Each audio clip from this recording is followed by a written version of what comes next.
Bonjour tout le monde. Le début de Parashat Tetzavé parle de la mitzvah de la menorah, le candélabre dans le Mishkan, le tabernacle, plus tard le Beth Mikdash.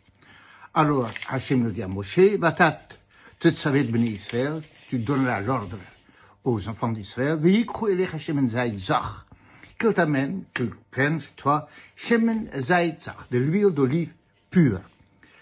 La maor pour l'éclairage, la alot ner tamit pour faire monter une lumière tamit, constante, de tout le temps.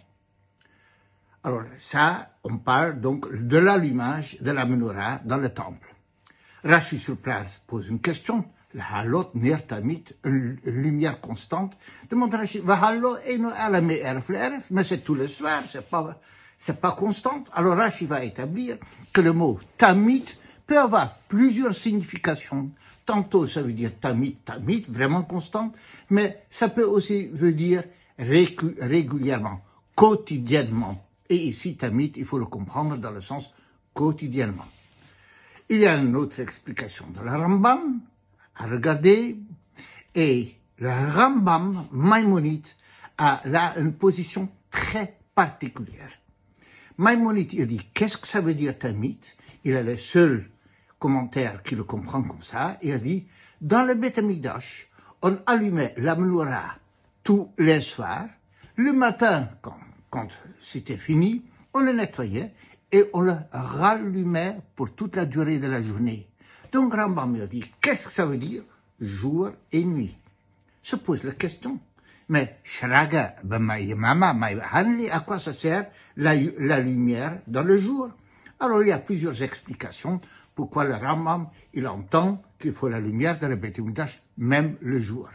Une explication c'est que c'est par kavod, par royauté, que dans le temple il y a toujours une lumière ajoutée, ça fait prestigieux sur la table. Parfois le vendredi, parfois le soir, on a plein de lumière, mais on allume quand même les bougies de Shabbat pour kavod de Shabbat. Je vais vous partager avec vous une autre explication. Pourquoi dans le temple, on allumait, selon l'avis du Rambam, aussi la nuit? C'est qu'il existe deux sortes de lumière.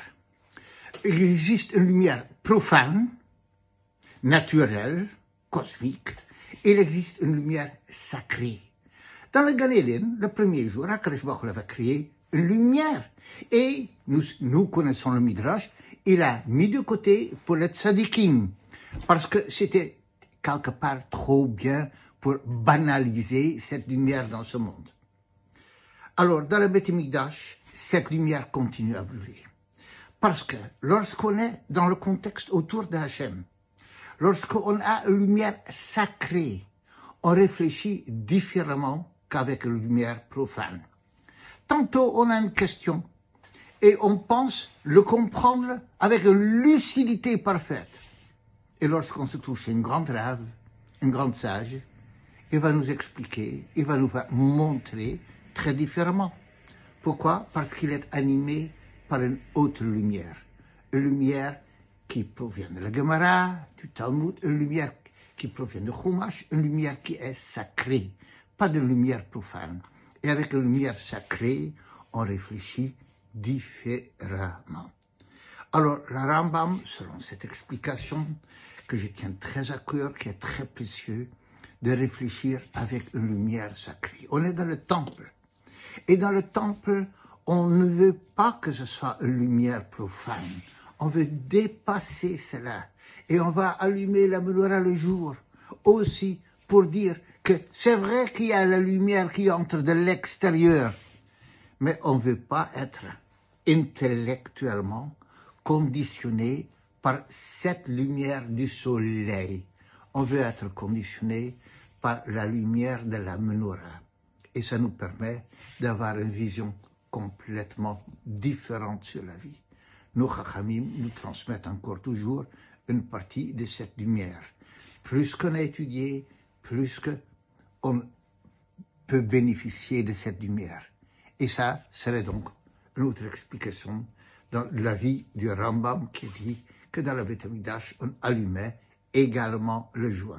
À vous toutes et tous, Shabbat Shalom et à bientôt.